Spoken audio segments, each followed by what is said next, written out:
Սպառողական գների թեման, թանկացումների թեման շարունակում է լինել մեր ուշադրության կենտրոնում, ոչ միայն պայմանավորված հանգամանքով, որ ի վերջո այս թեման ուղիղ ազդեցություն ունի յուրաքանչյուրիս քաղաքացիների գնողունակությանը, վճարունակությանը, այլ նաև հանգամանքով, որ այսօր որոշակի զարգացումներ եւ նախադրյալներ կան, որոնք այդ թանկացումների շարունակականության հետ կապված առնվազն մտահոգություններ են առաջացնում։ Իսկ ինչ վերաբերում է այդ զարգացումներին, սկսենք հենց մեր ներտնտեսական պրոցեսներից կամ, եթե ավելի մասնավոր, ապա մեզ մոտ այսօր տեղի ունեցող գնաճային դրսևորումներից եւ գնաճի հետ կապված վարքագծից։ Ըստ այդմ դրա վերաբերյալ ցուցանիշներ ներկայացված են մեր առաջին պատկերում, դա պաշտոնական վիճակագրությամբ սպառողական գների ինդեքսի ցուցանիշներն են, համաձայն որոնց 2025 թվականի փետրվարին նախորդ տարվա 24 թվականի փետրվարի համեմատ սպառողական գների ինդեքսը մեզ մոտ ավելացել է 2.5%-ով։ Ընդ որում, նախորդ տարվա փետրվարի համեմատ սննդամթերքի ապրանքախմբում թանկացումները կազմել են 4.5%, ալկոհոլի եւ ծխախոտատեսակների այդ արտադրատեսակների ապրանքախմբում 3.4%, ոչ պարենային ապրանքախմբերից հագուստի եւ կոշիկի ապրանքախմբում մենք գնիչեցում ունենք 2.9%-ի շրջանակներում, համեմատաբար համեստ գնաճ ունենք բնակարանային ծառայությունների ուրեմն թանկացումների հետ կապված փոխարենը բավական արագ տեմպեր ունենք թանկացումների, առողջապահական, տրանսպորտի եւ կրթական ծախսերի պարագայում։ Սպառողական գների ինդեքսին, հարգելի համաքաղաքացիներ, մեզ հետևողներ, վստահաբար կհիշեք, որ անդրադարձել ենք ոչ վաղ անցյալում։ Ճիշտ է, խոսքը վերաբերել է 2025 թվականի հունվարի ցուցանիշներին,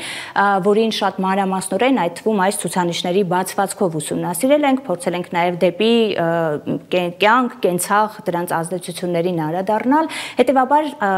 այս ցուցանիշի բացվածքը այս անգամ բաց կթողնենք։ Միայն նշենք, որ բովանդակային առումով ըստ էության փոփոխություն տեղի չի ունեցել, միայն տեղի ունեցել տեմպի արագացում։ Իսկ տեմպի արագացումը բավական հետաքրքիր է, որ համեմատության մեջ եւս Հայաստանը որոշակի առաջատար դիրքեր է զբաղեցրել։ Խոսքը վերաբերում է Եվրասիական տնտեսական միության երկրների հետ համեմատած եւ նաեւ խոսքը վերաբերում է ներկայիս զարգացումներին եւ ընթացիկ վարքագծին։ Դրա վերաբերյալ ցուցանիշները ներկայացված են մեր երկրորդ պատկերում եւ ըստ այդմ Եվրասիական տնտեսական միության երկրների շրջանում Հայաստանում սպառողական գների ինդեքսը, խոսքը վերաբերում է մեկ ամսյա ցուցանիշին, այսինքն 2025 թվականի հունվարը 2024 թվականի դեկտեմբերի հետ համեմատած ամենաարագը արձանագրվել է հենց մեր երկրում կազմելով 1.4%։ Հայաստանին հաջորդում է այդ ցուցանիշով Ռուսաստանի Դաշնությունը, ապա Ղազախստանը, հաջորդաբար Բելարուսը եւ Ղրղստանը։ Եվ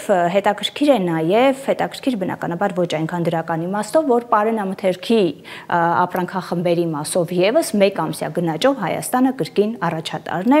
2.7% ցուցանիշով, ապա Ղազախստանն է, Ռուսաստանը, Ղրղստանը եւ Բելարուսը։ Սա եւս մեկ անգամ այս վիճակագրությունը եւ համեմատությունը եւս մեկ անգամ պարզապես ընդգծում է, որ մեզ մոտ գնաճի հետ կապված տեմպերի արագացում ունենք եւ այս ցուցանիշները որոշակի շարունակականության մեջ են։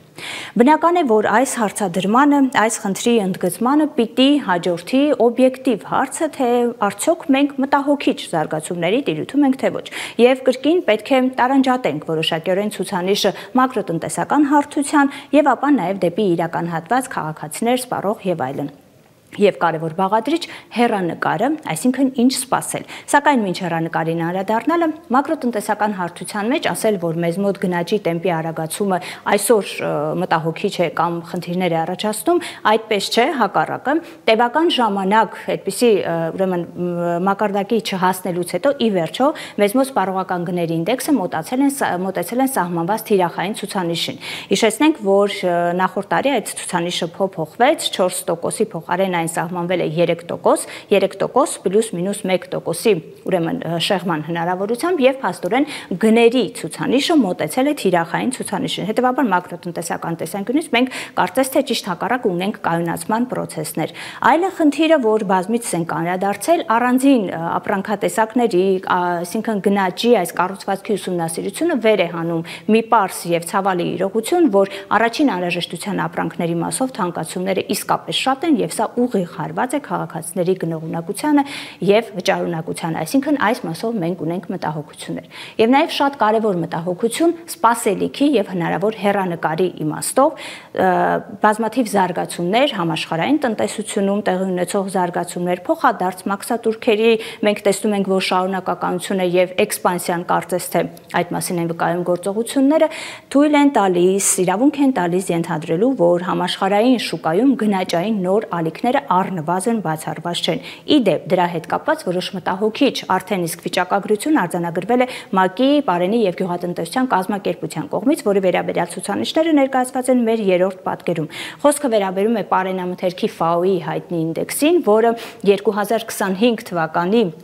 ուրեմն փետրվարին 24 թվականի փետրվարի նկատմամբ, այսինքն ցուցանիշի 12 ամսյա աճը կազմել է 8.2%, ընդ որում 2025 թվականի հունվարի նկատմամբ, այսինքն 1 ամսվա փոփոխությամբ այդ ցուցանիշն ավելացել է 1.6%-ով եւ կան որոշակի հիմնական ապրանքախմբեր, որոնք էապես նպաստել են այս կൂട്ടակային ցուցանիշին։ Դրանց թվում են շաքարի, կարագի, բնաբուսական յուղերի, հացահատիկային ապրանքախմբերում թանկացումները, որոնց վերաբերյալ ցուցանիշները ներկայացված են պատկերում։ Սա Պարենի համաշխարհային գների վերաբերյալ միտումներն ու զարգացումներն են, ներկայիս միտումները, որոնք անշուշտ իրենց ածանցյալ ազդեցությունները կունենան Հայաստանի շուկայի, Պարենի շուկայի վրա, հաշվի առնելով հանգամանքը, որ մենք առավելապես ներգրող երկիր ենք։ Հետևաբար հետևությունը, որ նշված նաև այդ մաքսային քաղաքականության մասին խոսեցինք, այդ բոլորը կարծես թե ստեղծում են միջավայր, որ արտաքին գնաճային ճնշումների նոր ալիքներ սպասվում են եւ թերևս ամփոփելով։ Փաստացի